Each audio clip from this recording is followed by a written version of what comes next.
All right, we're welcoming Brother Solomon back on the line here.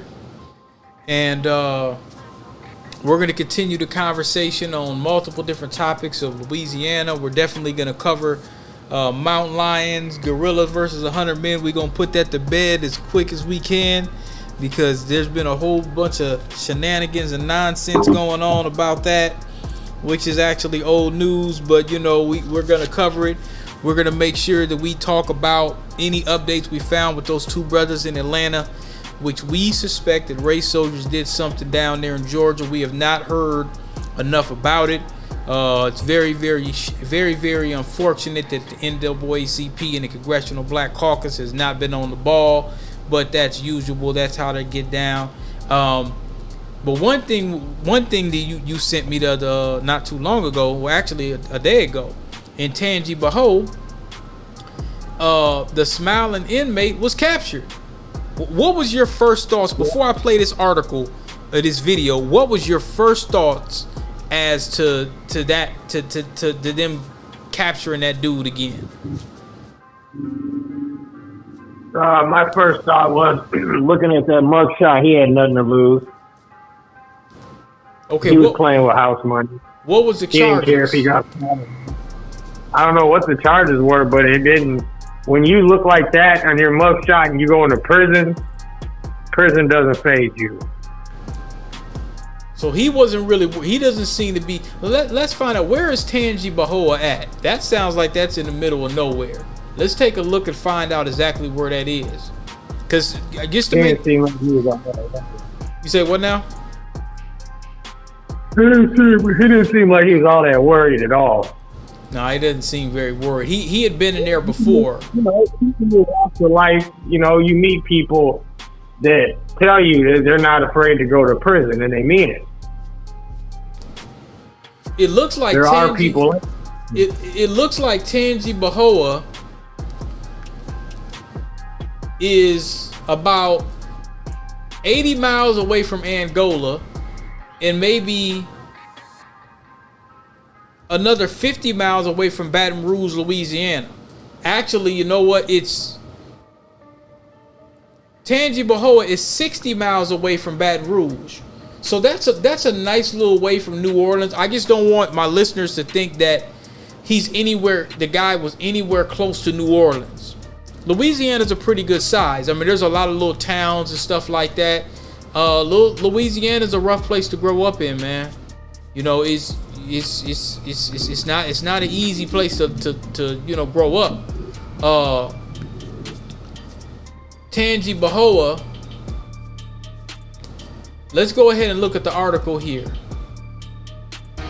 Well, Sella, I was standing here as Louisiana State Troopers rode through the gates behind me, bringing Trayvon Johnson inside that facility.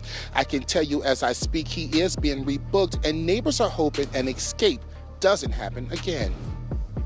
Just after 8:30 Friday night, Trayvon Johnson was escorted back into the Tangipahoa Parish Jail. Officials tell WDSU. He has a hat on right here. His hat's kind of cocked. He looked pretty comfortable. Yeah. Yeah, he's not really look like he's kind of running his mouth a little bit. Let me play this again here. Escape doesn't happen again. Just after 8:30 Friday night, Trayvon Johnson was escorted back into the Tangipahoa Parish Jail. Officials tell WDSU the 22-year-old who escaped Thursday afternoon was caught on Bennett Road in a meeting 22 hours after his escape. It makes you nervous. Like I do my flowers, I can't be out here in the Now she leaves, Cynthia Powell, this sister right here, she lives in Emmett herself. I guess there's a place called Emmett. Where's Emmett?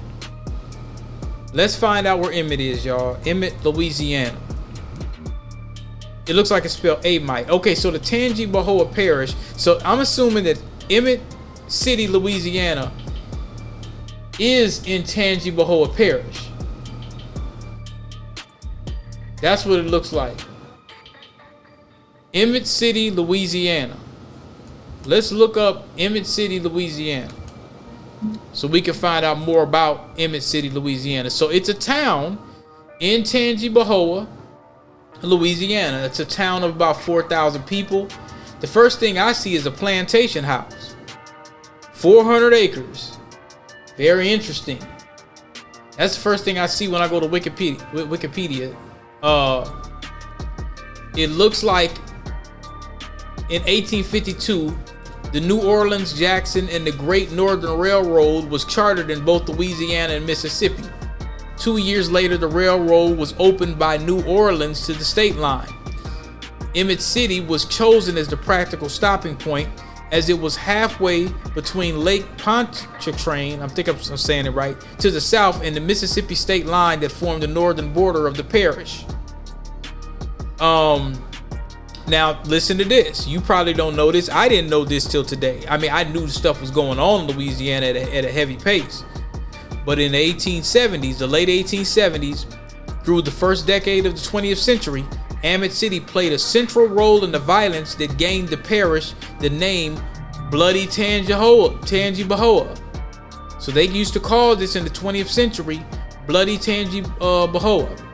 The turbulent political and economic conditions of the Reconstruction period and its aftermath sparked a number of vicious family feuds. Numerous duels and bushwhacking between whites occurred in the streets of Emmett City in the countryside. In addition, white mobs lynched numerous blacks during this period. By the earliest 20th century, improved law enforcement brought some peace and better harmony to the area for the families, but blacks were excluded from political life. So basically, which was a common practice in Louisiana and the Deep South and North as well, we could see the race soldiers pretty much controlled it, and blacks were undermined at every step of the way. Now, during World War II, there was a plant that they had there, which converted to war industry production, manufacturing 150 millimeter shells. And now that plant closed in 1963.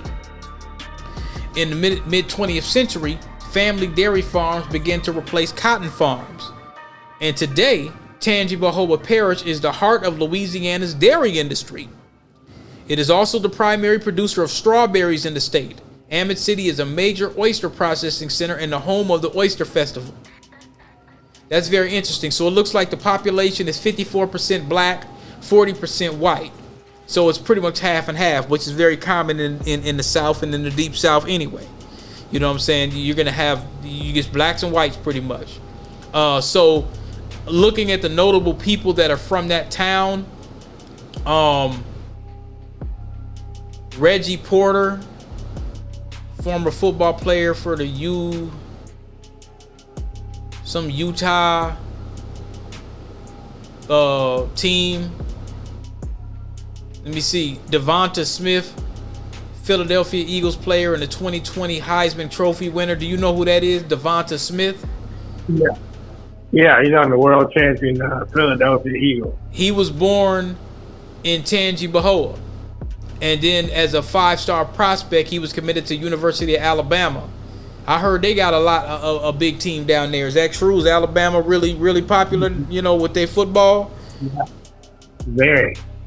Because you told me on the last broadcast, you said that a lot of black folks that's in football most of them come from the South. Yeah. Most of them come from the South. The southern colleges. There's another dude. They got drafted out of Texas, Alabama, LSU. There's another guy named Carl Wilson. He was a defensive lineman in the NFL. He was selected by the San Diego Chargers in the 3rd round of that 1987 NFL draft. Played college football at Louisiana State University. He's from Emmett City, Tangipahoa Parish. And that was in 87, so we was just kids around that time. But it says, with Dallas Cowboys left tackle Eric Wilson appeared on the cover of Madden 95 with his shirt changed to the unused number 70. So I remember Live 95. Let me see. Or not Live 95, but Madden 95. That was popular back then. You remember the Madden? What was the guy's name? Eric Wilson? His name was Carl Wendell Wilson. Carl Wilson. No, I don't remember him. He's from Emmett City. Now, he's 60 years old right now, so he was a lot older than us. But he was a defensive lineman. He first played for the Chargers, then the Phoenix Cardinals, then the Dolphins, then the Rams, then the Jets. He played for the Jets in 92, 93. He played for the Dolphins in 93, the 49ers in 93, the Buccaneers 94, and finally the Buffalo Bills in 95. Lavelle White, American Texas blues and soul singer. She was born in Ammit City, Louisiana.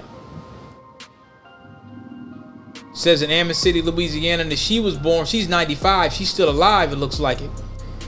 Born in Ammit City, Louisiana. Just giving my listeners an understanding of Tangipahoa Parish, like some of the greats that came up out of that town. Born in Ammit City, Louisiana. Her parents were sharecroppers. She started to write poetry at the age of 12, then went to Houston at the age of 15. She co-wrote Bobby Bland's Lead Me On. Interesting, okay. She started touring, sharing stages with Bland, Sam Cooke, Otis Redding, Junior Parker, Aretha Franklin, Jerry Butler. 1978, she moved to Chicago. Okay, so they got some heavy hitters. I'm gonna have to check out some of her music. Matter of fact, let me see. I might get a little strike, but let's check out her music. This sounds like a foundational great. We gonna have to check because I don't think I know her music. So let me see if I can find one of her songs. And she's 95 right now. So yeah, I'm looking at they got a happy birthday. 95 years old. She's still alive. Wow. Okay, let's see what she got here.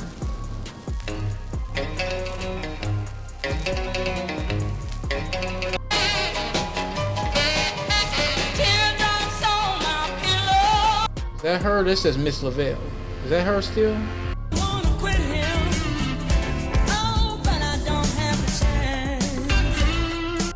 Okay. Yeah, I don't think I've heard of her before. Let me see what else she has. And this is in Mississippi where she was performing. Man, that's a long career, man, to still be. This is in 2015, her performing in Mississippi at the Saxon Pub.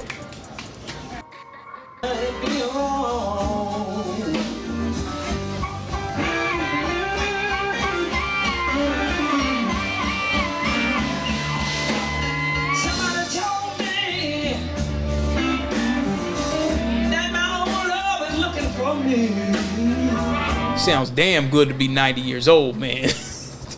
She sounds pretty damn good to be 90. To still be doing it. Hold on, let's go into here because this is about. I think she lives in the city of Austin now. I'm not sure, but she's talking about it 6 years ago. I worked a day job until I was about 22, and then I remember the first job I had in Houston was making hot tamales. I make good hot tamales. Let's get it over with. So now they playing her song. Teardrops on my pillow. Get by. Oh, she playing a harmonica now. If you don't, you can't make it. Come on out, be with us, and party with us, and have a good time. I noticed something behind on that video. There's a video that I'm watching. It's called Notes in Time. Miss Lavelle White. She's sitting behind a SSL. Now remember when I went to music school and you had me make some beats? That was back in 2003 at IPR. And I knew how to mix with them big boards, bro. The big board. I'm talking about the big boards that, because I was in them studios that Prince and them used to use, Master Mix and all that kind of stuff. But anyway, we'll go back to the article. Just wanted to do a little deep dive on Tangipahoa. I didn't know that Tangipahoa had them heavy hitters like that. I gotta keep looking up and looking around. Thursday, Johnson was able to escape as deputies were I mean, I don't think I'd be grinning like this, bro. Like he's grinning. This looks like an actual happy smile. And like he looks happy in this picture. I don't think I could ever smile like that in a mugshot, man. He must have knew that, hey man, I got these. He probably got them M charges. He done probably flatlined somebody, and he's like, man, look, I'm gonna make it the best way I can. He does not look sad at all in that picture. At all. No, it's not. He's probably devoid of emotion. You probably can't feel emotion. It's crazy. More than likely, video shows. he doesn't have a. More than likely, he doesn't have a addictive personality. Because most people that have an addictive personality, you know, really, really, really ain't trying to go to prison.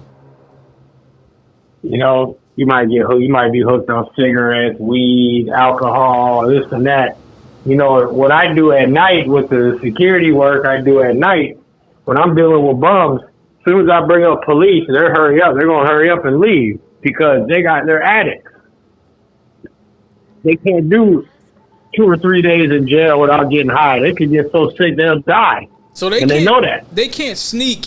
Now, just so folks know that just listen to us, we in Minnesota, they can't really sneak. Like all this stuff going on in Louisiana, they can't really sneak weapons and I mean they can, but it's hard. Not in county jail. Yeah, Hennepin County, you can't really sneak drugs in there that easily. You ain't sneaking nothing, man. It's not that easily. It ain't happening. It's too enclosed. You know what I mean? It's too enclosed. If somebody lights up a cigarette, or man, you're gonna stand out. It's too enclosed, but in prison it's a little different story. A lot of prisoners, they ain't monitoring you like that. It's a bigger spaced out, type deal.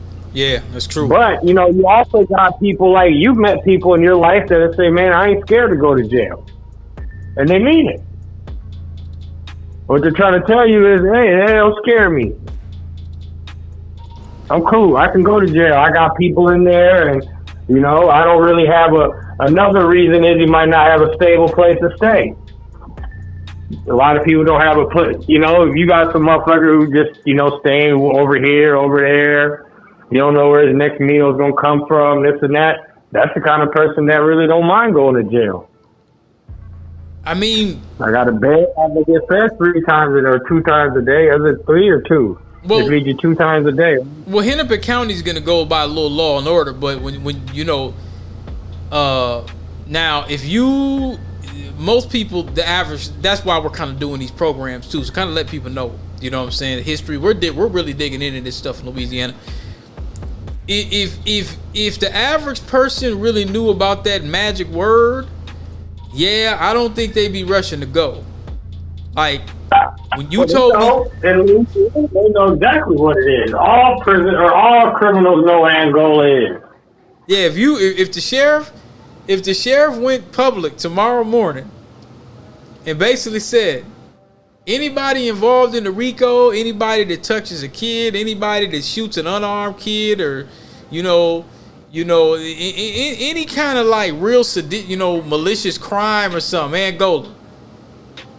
What do you think will happen to many? What do you think the crime what do you think the crime rate would be like in Minnesota if they basically just went on a public announcement and said, all right, anybody that's acting a fool and you do a serious crime, if it's real serious, you're not staying up here. You're not going to Rush City. You ain't going to Stillwater.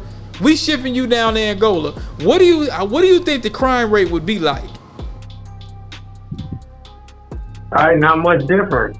Do you think? You gotta think. Do you think the average person knows about Angola? Or they don't really know. They don't know, but they understand this. If I do this, I'll go to prison, and they still do it. There's every little young gangster and criminal in Louisiana knows exactly what Angola is, and they still committing crime. Those 10 inmates or 11 inmates that escaped knew there's a good chance I'm going to Angola or I'm going to a worse prison, and they still took that chance. Criminals are still gonna do something, because one thing you gotta understand about all criminals don't commit crimes. When they commit crimes, they always think they can get away with it. I don't think they understand the severity. This dude smiling is not gonna. I don't care. This dude smiling. He doesn't care. I told you, he doesn't care. This guy that's smiling, I don't believe. Hurting him. He probably don't have a stable place to stay. He probably, quote unquote, on the street. He probably don't have a family. He probably don't have a stable life. So guess what? Prison to him, hey, 3 square meals a day. That's a bed I got, and that's people I could talk to. I could shower. Everybody don't, some people live a different life. Do you think that he understands the danger of Angola? Do you think he really understands it, or he probably, because it's a different experience when you ain't never been there.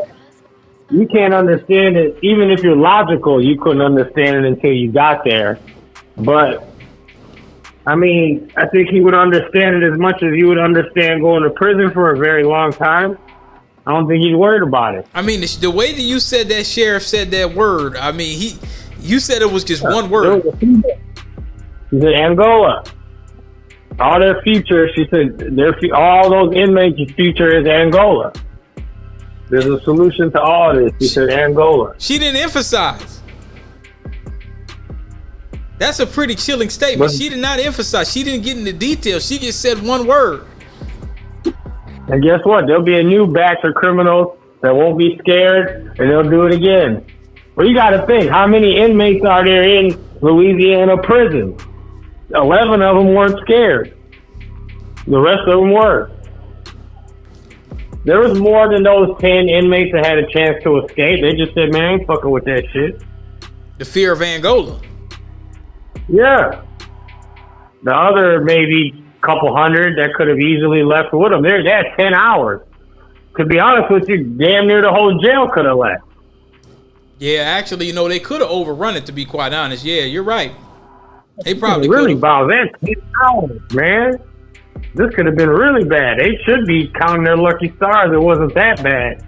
Maybe they're 10 hours. Maybe so, the other ones probably said, well, maybe we'll just go to DCI. It won't be too bad. But when that sheriff, the other one said, you fucking with that shit. No, the other one said, I'm not escaping. I'm not dealing with the consequences because I'm gonna get caught. And when I do, it's just gonna be more time in worse conditions than I'm in now. Just a couple of days out in freedom, for worse conditions. I ain't doing that. They knew they was gonna take that long ride. They know it, man. Long ride means Angola. That's what the fear of Angola, the spirit of Angola struck fear into their hearts. They said, oh no, I'll just stay where I'm at. They found one inmate just laid up at a bus stop, just knocked out. Yeah, I didn't understand that. Why didn't he just stay in there if he was just gonna go to sleep? Because now you're still homeless. He wanted to get high one last time, Oh man, he probably was high. He looked high to me. Yeah. He's higher. You don't sleep at a bus stop unless you high or drunk. Yeah, he was drunk. He's either high, drunk, or both. Hey, he just said, you know what? I'm out for a couple of days, man. I'm gonna enjoy myself. Fuck this shit. I'm gonna play the rest. Like 4 or 5 days of freedom for another 10 to 15 years in jail in hard labor. It wasn't worth it. I'm going to play the rest, and then we'll go into the next subject. And just to give people another glimpse on what it's really going to look like. Johnson and another inmate, Trayvon Wallace, running from the facility, tossing a piece of fabric on the fence, and Johnson could be seen climbing over it. He took advantage of a vulnerable moment and seized it. After escaping the facility, Johnson had a huge head start as deputies and the public were unaware he was gone for several hours. I'd also like to take a moment. Why didn't he leave town? Tell me, man. Why did he stay in Tangibahoa? You gotta have money to leave town. You gotta have money to leave town. Plus, he's a fugitive, right? Yeah, but he just escaped from prison. Why not Which just means stay? They've notified all Greyhounds. They've notified all airports, even though he probably don't have his ID, so he can't fly. But they've notified all Greyhounds, all casinos, all pay tolls, check booths when you leave town. All those have been notified as soon as somebody leaves prison. All that's been notified. So if he was going to catch a Greyhound, if he was a part of the 10 that escaped, maybe, but they didn't know that they had 10 hours. You know what I'm saying? Had they known that, that's a different story. I'd have been like, okay, how far can I go in 9 hours? You know what I mean? Without knowing I'm not going to get caught. I heard they found him on a highway or just walking down the street or something. I don't think it was in nobody's house. You talking about? Oh no, they got them all separate. You talking about the 5 they caught? No. They caught them all separate. No, we're talking about Tangi Bahoa. That's almost 2 hours away from New Orleans. I don't know when they caught that young man. Or did they catch him at somebody's house? No, I think they caught him on the highway or something like that. Yeah, he could have been. Yeah, he wasn't gonna go far. They said he was found on. He probably didn't have the right. Like these 5 people, they got some people, but now they've got the arrest up to 9 people have been arrested. Yeah, we'll cover that on the next. Yeah, I'm gonna play that on the next one. They said he was found on Bennett Road. Let me see what the sheriff has to say. To apologize to the community that this individual's out on the streets. A timeline shows inmates flooded a toilet around 4:15. 13 minutes later at 4:28, doors of a dorm were open, and according to Sheriff Gerald Sticker, it took Johnson less than a minute to get out. That timeline also shows a call to the jail about Johnson's custody status was made at 9:28, exactly 5 hours after he escaped. Why did somebody call? Man, these folks, man, I don't get some of these family members and these folks that they just make it just blatant. I don't know. The public was not made aware until 11. The public was not aware. Public was not made aware until 11:54. It was 6 hours for this one. You know, any excuse, 5 minutes, 6 minutes is no excuse. As Johnson is now back in custody. I'm looking at this Tangi Bahoa Parish jail, bro. It looks like you could literally just jump over the damn fence. It don't look that secure. It just kind of looks like a... I don't know how to explain it, but it don't look that secure.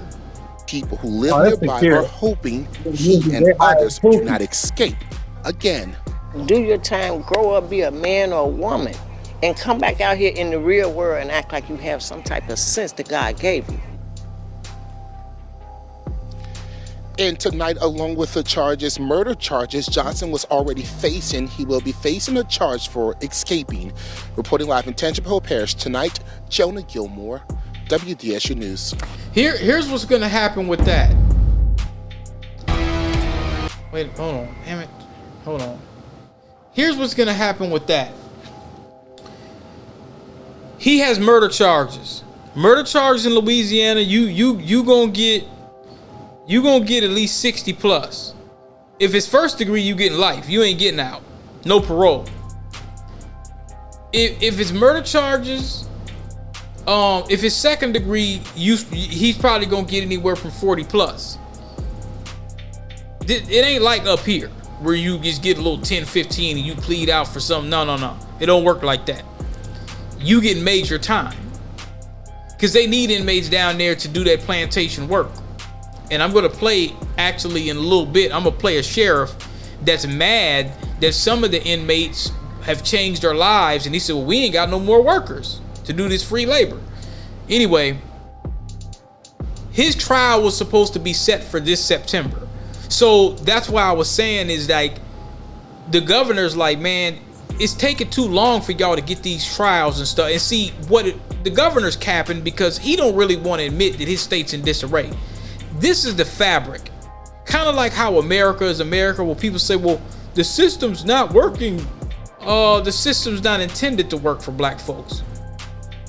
Black folks were the only people that were written into the Constitution. There's no other race that was ever written into the Constitution. It was never set to work. It's working how it's supposed to work.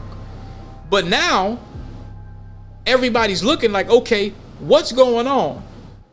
Louisiana, the way, and this ain't just Louisiana. I don't want to pick on Louisiana, but we're talking about Louisiana because they're in the news, right? This ordeal here in Louisiana is through gross negligence that's been probably going on since before Angola was, well, still a plantation. But this has been going on probably for decades. This has probably been going on 100 and some years. You see what I'm saying? So this isn't something new. It's just that now the public's all seeing it and saying, well, okay, this is ridiculous. And so they're doing the work that they've been doing. They've been not fixing stuff. They've been giving black folks long sentences that they don't deserve. They've been not securing the people that do deserve the long sentences. And I think they do that purposely because they figure, well, we'll put these people out in the community. Those kind of prison systems they got down there are pretty much like slave systems. So if you done did 20, 30 years, you may not really hardly be good for society almost anyway. Some of the things that go on in them prisons and stuff is PTSD. You come out here and try to get into society, you might go and get murder somebody again. You see what I'm saying? So they purposely, what I believe is they purposely do not make sure that the people with the serious murder charge and the rape charges, they don't put them in high security, because if they wanted to, they could. This is the first floor in New Orleans. You're putting people that have been convicted of murder and everything else, and you're putting them on the first floor, which is low secure as hell. And you got these broken locks and you got these broken cameras. You cannot say this is accidental. You can't accidentally mess up your job that much. Can you imagine going to work and you just messing up at your job all the time? Your supervisor's gonna be like, yo, Solomon, you doing this on purpose, nigga. You can't mess up like this accidentally all the time. You are doing this on purpose, sir. You're fired. And I believe that's what happened. So let's go into these 9. Let's see. Let's pull this up, because I'm gonna need your analysis on this. Louisiana. And then we can't forget about the update in Minneapolis, because we didn't get the chance to talk about that last time. So I'm just gonna try to run through this stuff, and then we gonna go back to New Jack and let people know, yeah, these dudes probably thinking, well, yeah, I'm just getting 3 hots in a cot. This about to get real dangerous for you, dude. They don't have no weapons in there. They don't have no guns. It's gonna get real dangerous for you. So Louisiana jailbreak. Let's see if we could get. You said there was 9 people. Let's do this here. It is day 9 of the manhunt for the escaped inmates from the Orleans Justice Center, and 5 of those inmates remain on the run. Thank you so much for watching. I'm Whitney Miller. While investigators continue to search for the remaining escapees, we've learned 2 more people have been arrested for allegedly helping them. Court records show Linton Van Buren Sr. and Angel McKee were taken into custody yesterday. Van Buren has the same name as one of the escapees, Linton Van Buren Jr., but we have not confirmed his relationship to him. He's being held on just over $1 million bond, and McKee's bond was set at $1 million.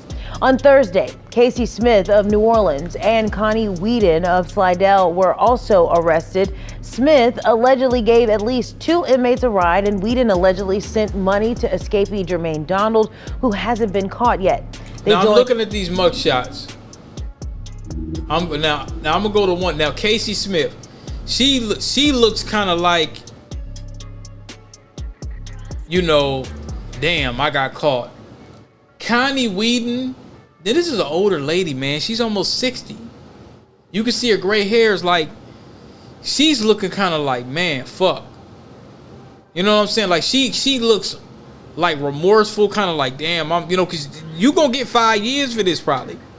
Now they might plead out and get less, but we gotta keep this in mind, y'all. They're black and they are in Louisiana, and they are the faces of this. The people that's really truly responsible, I ain't just talking about the sheriff. I'm gonna be honest, most of the folks that's really truly responsible is some white folk. That's who's really truly responsible for allowing it to get to this far. But that's not the people that's gonna go to jail first. It's gonna be the niggas. It's always been like that, always will. But they got the faces of the crime. When you think about the escape, the first thing you think about is those 10 inmates. And then the next people you start thinking about, they be like, okay, we got the maintenance man. And then now you got these black women. So they are the face of Louisiana crime. If they were walking down the street in Louisiana right now, everybody would be looking at them like, yeah, you messed our city up. That's the attitude that the town is gonna have. You messed our city up. You got folks running around, chasing these dudes around. And what's interesting about this is we're seeing that this happens more often than they're willing to admit. Remember I said on the last broadcast that we had evidence that they had been, you know, inmates had have escaped several different times and they never reported. They just didn't report it at all. You see what I'm saying? Now this is for cases that was, you know, years ago, but they either didn't report it or reported it late on purpose. It's not that they didn't know. They just didn't want what they call public. They didn't want public scrutiny. They don't want the feds to come in.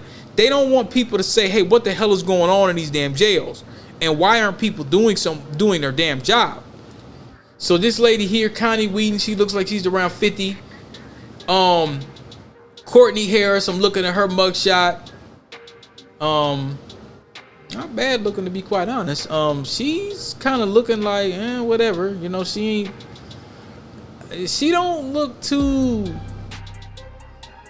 She kind of looks like, you know, she ain't really tripping too much.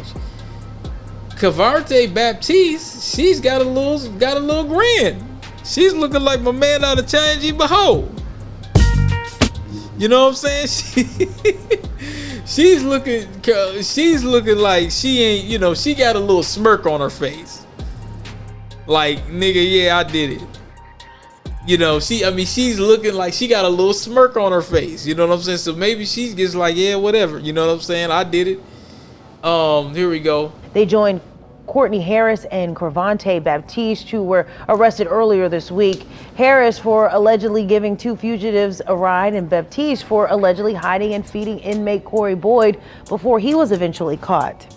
Again, investigators are still looking for the 5 remaining inmates. If you have any information that could help police find them, you're asked to call. Man, them dudes ain't in Louisiana. And if they ducked off, they probably in a swamp somewhere. They charged one of them girls for just talking to him, meeting up with him and talking to him. Oh yeah, they gonna do that.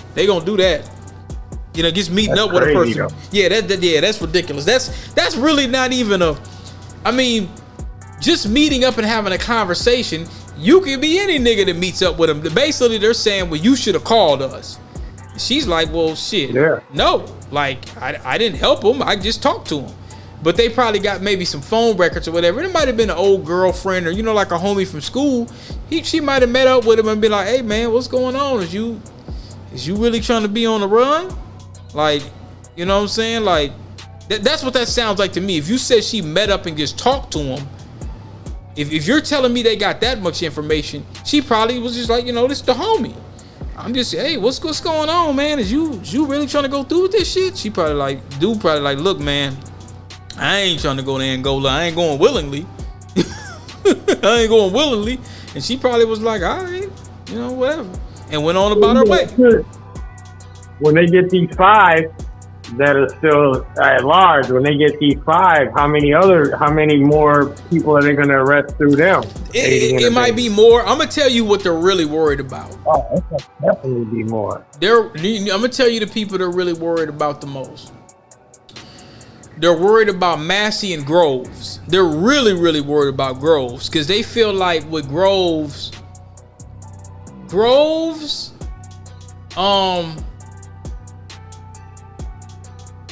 like I say, if you look at this mug, if you look at Groves and you look at his mug, Groves looks like he's not scared at all. You can see murder in that man's eyes. Easily. You could look at it and be like, okay, this is what he does. He hurts people. You see what I'm saying? So they don't really know. When you're dealing with an inmate like that got out, they're not really sure what he's gonna do, and they're not sure. So he's real unpredictable. That's what they're thinking. They're like, you know, and he probably hasn't hurt nobody since he got out. You probably would have heard about it. You know, there would have been somebody, but you know, according to, you know, word on the street and according to them, like I say, this dude, he knows how to get it done. This ain't one of these type of niggas, man, where they just, oh, I got the wrong person, and no, he flatline shit. That's what he does. He's known in the street for getting it done. If you need somebody out the way, that's who you call. Allegedly, that's what the word on the street was down there in New Orleans in that 9th Ward. Like, Didn't nobody play with that dude. He was very well respected, very feared. So, and people talk, and they done got some other dudes that was probably locked up with him. They got the other inmates, so they probably asked, hey man, you know, they gonna ask questions about Groves. They're gonna ask questions. Them dudes that they shipped to Angola, before they went to Angola, they got their ass beat. Best believe they got roughed up and got their ass whooped. Tell us everything you know. Tell us everything you know. Yeah. They definitely beat them up pretty bad. I bet. These inmates, man, we already know, according to the authorities, not according to DP, they already know that a lot of these inmates were in there that should have been sentenced a long time ago. But people are BSing and they're not really doing their job and they're just playing around with the sentencing. And then you got to keep in mind, bodies make money. When you have people in jail, that's money from the state and the feds or whatever the case may be, right? So let's keep them down in the county as much as we can. Somebody's getting paid. So you keep Groves of them sitting down there 2-3 years and then sentence them to Angola, you know, they probably sat around and said, I ain't about to sit around. I mean, let's be honest. I wouldn't. For what? I got a double murder. I know I'm going to Angola. Why the hell would I sit around here at the Paris prison? If I know I could get out, I'm leaving. Some people may say, well, damn, DP, that's wrong. Man, look, I'm convicted of a double murder. Why the fuck would I stay around here? If I could go out and get me one last cheeseburger, I'm leaving. I'm not staying in this shit. I'd leave, bro. I'm telling you, I would fucking leave.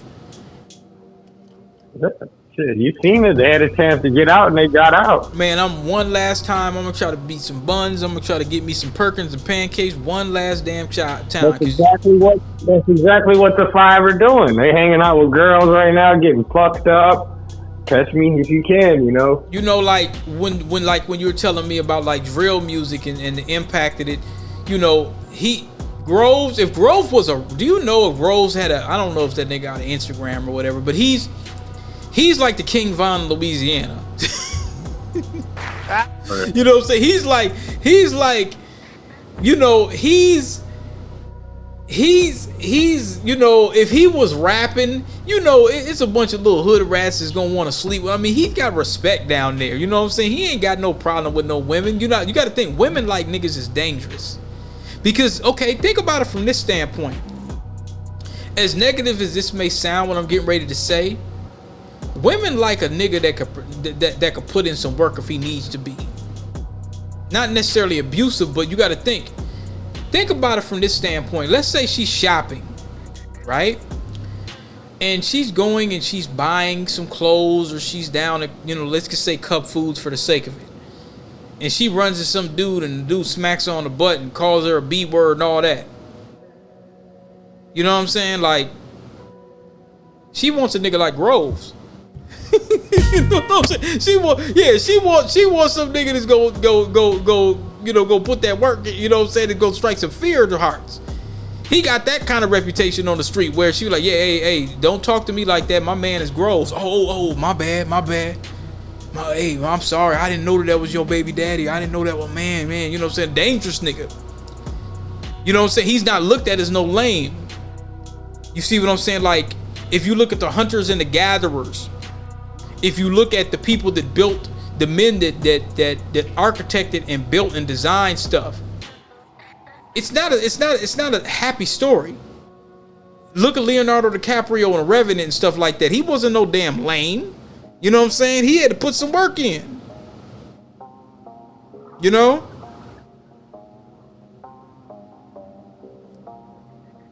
He had to put some work in. People that had to build railroads, they might have to put a little work in.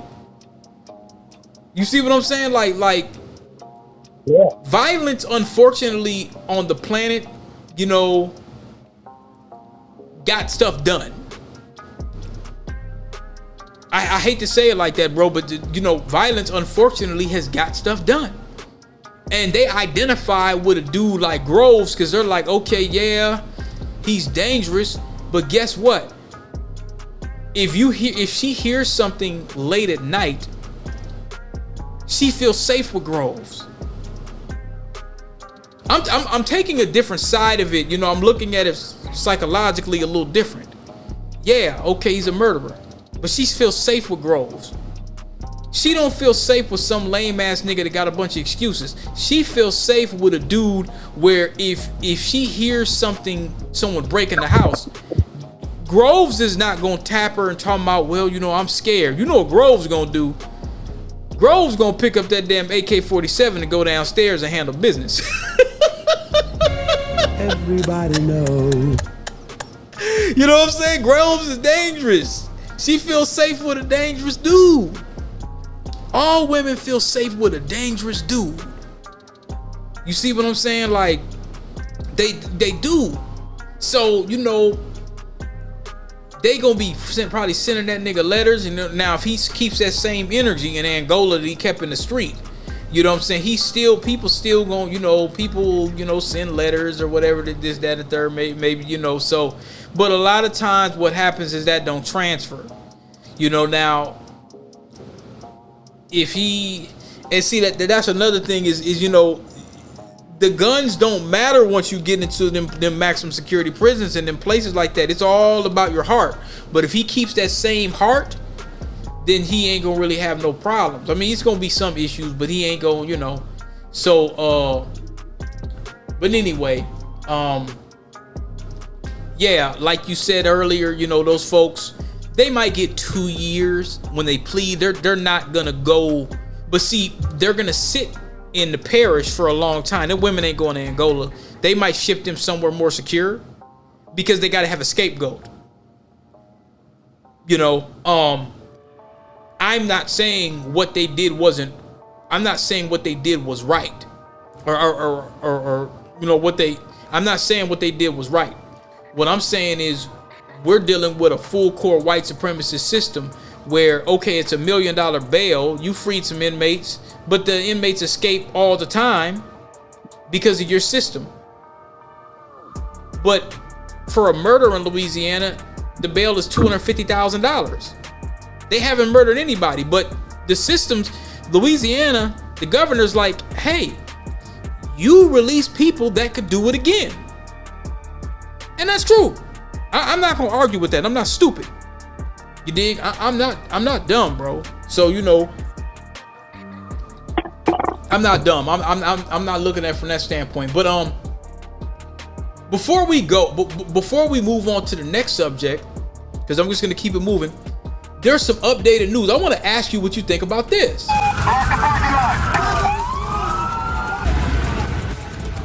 Police in riot gear cracked down on a mob gone out of control near downtown Los Angeles late last night. A large group vandalized police cars, metro trains, and businesses. Welcome to the Fox 11 Weekend News. I'm Laura Diaz. Susan has the night off. The chaos left a trail of destruction. Fox 11's Christina Gonzalez live in downtown LA with what happened. Christina?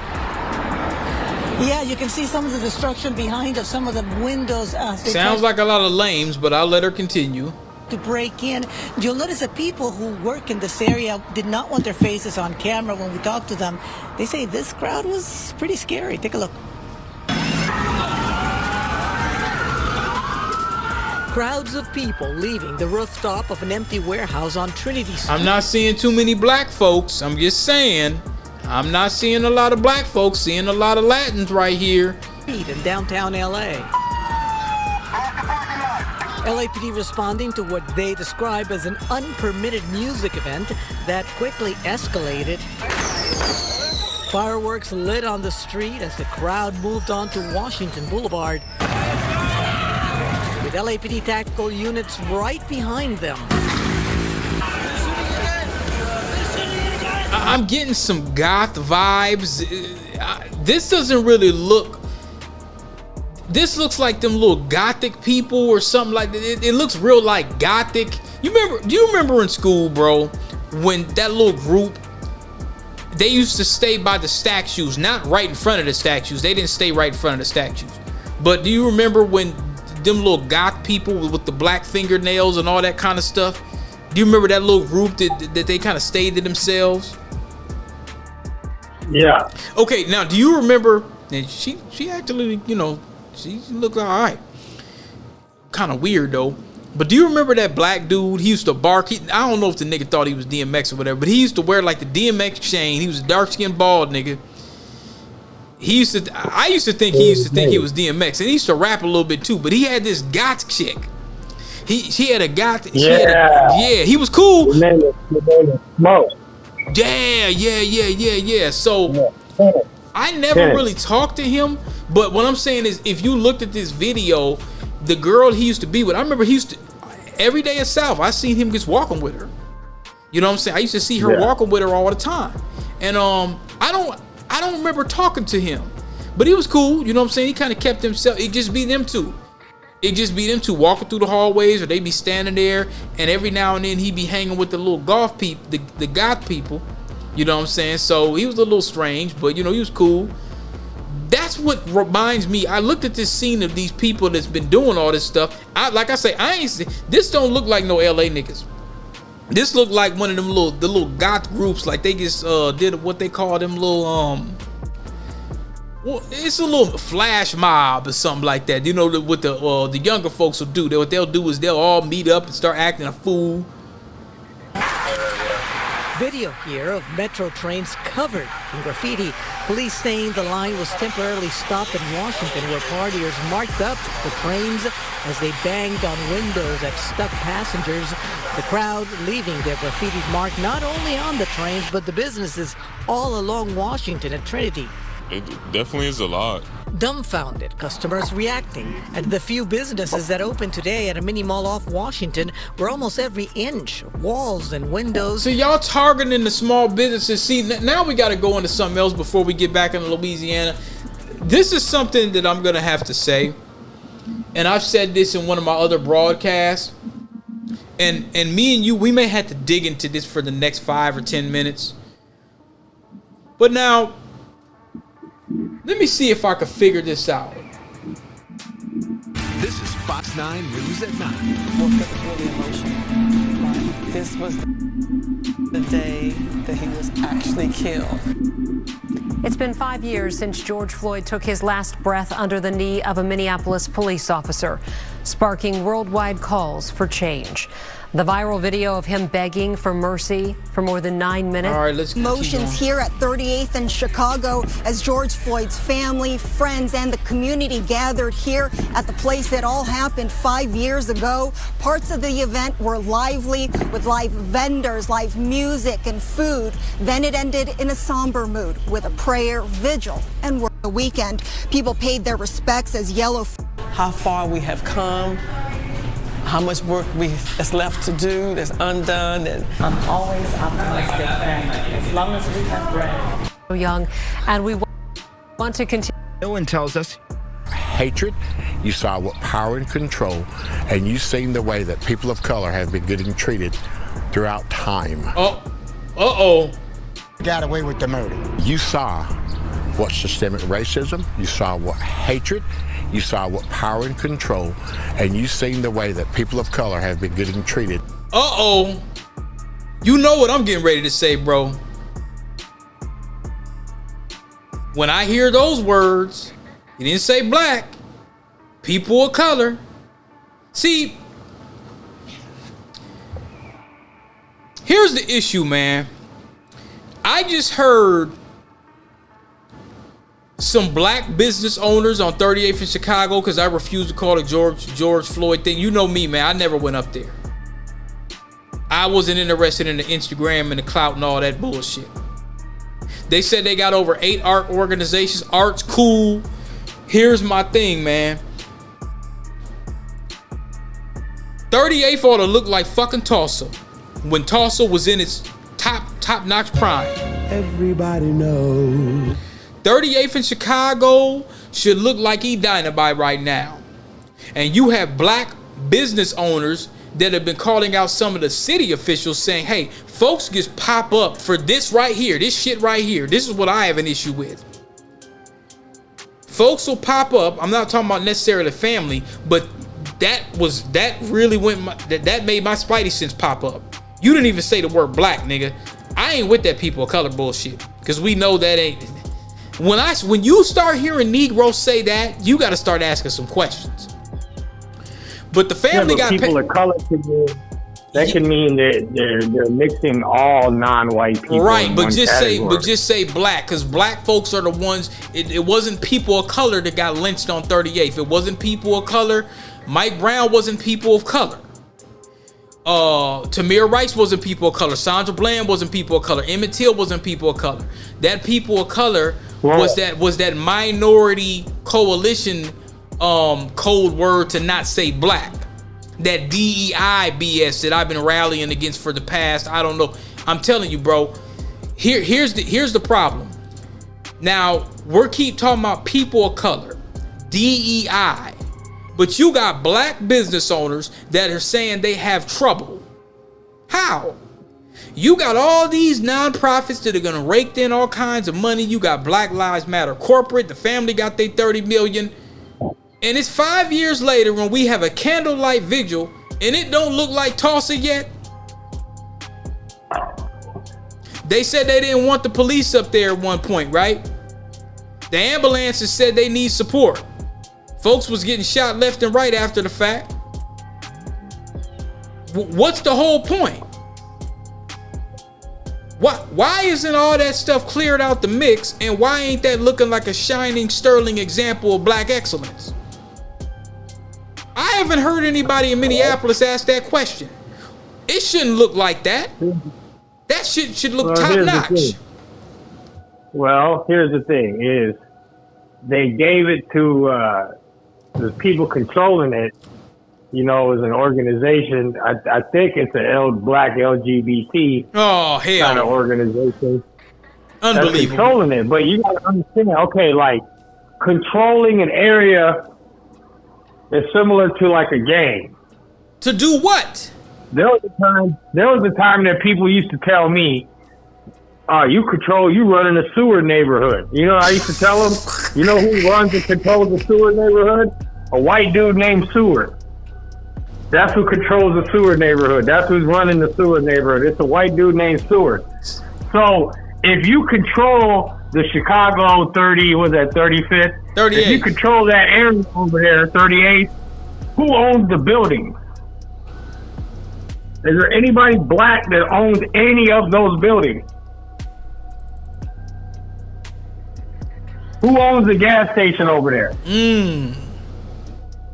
Who owns that big building that I'm sure Cup Food is probably leasing the building out, or maybe even renting it out, or they might even sold it. Did they sell it to somebody black? Those people that are controlling that area and they won't let the police or ambulance come through there, did they make Cup Food sell that to somebody black? No, absolutely not. All right, you're just wasting that then, bro. This is the girl that I've seen that's the head of the whatever organization is controlling that area. She seems like, and if she's listening, I'm not trying to knock you. I'm just giving my opinion the same way she would. Keep it real. She seems like somebody like that's the biggest thing going on in her life. If that makes sense. You know, like that's the biggest thing that's going on for her. You know, like this is, I get to control this area. So am I wrong for calling this out? Am I wrong for calling this out, saying, hey, this is a little off code? This area. Well, you call it. What are you calling out? Because you can call out that it's not looking nice. Okay, but there's no commerce over there. But the black business owners. Black people. Where in that area are there black business owners? There's several. Smoke in the Pit. Like Smoke in the Pit. Tell me. Smoke in the Pit. What is that? That's a prime example. That's a smoked turkey. It's a smoked turkey. They make like wings and all kind of stuff, fabulous food. They called out the city officials. They still open? They're still open, but this is what they're saying. The black folks are saying this: y'all show up for the pictures and the clout, but you don't show up and spend money. Now he was talking to city officials. He wasn't specifically saying no names. I'm thinking he's talking about French Fry. I'm not sure, but it's some city officials and some folks that's probably probably tap dancing. What, they want Fry to come over there and get a meal? He can do that. Well, the thing is he's saying folks is just showing up and hanging out, but y'all not giving the support. But back when the riots was going on, everybody wanted to just sit around, and I know what they're talking about. Yeah, man, let's just go on 38th and take some pictures, and we're doing this for the community, and you want some clout, you want some social media likes and all this old cap shit. But when it comes to spending money, they ain't spending no money. So you're basically saying that the owners of the businesses over there are mad that their business, no one's coming to their store. Where is all the people that was out there? Where is all the people? You know that, right?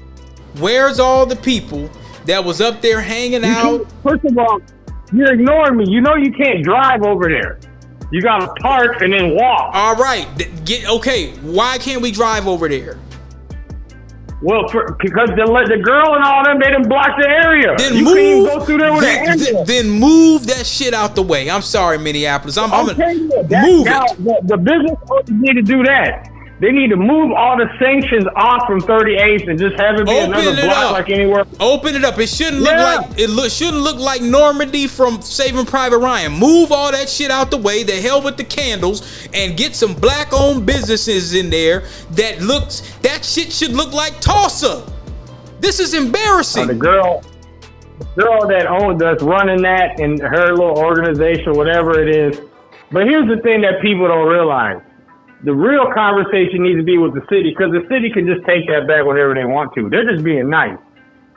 Get rid of it. You know what I mean? I don't want to see. I want to see a bird. Listen, bro? Well, it's coming. You see how the police reform is over now? Where's the Freedmen's?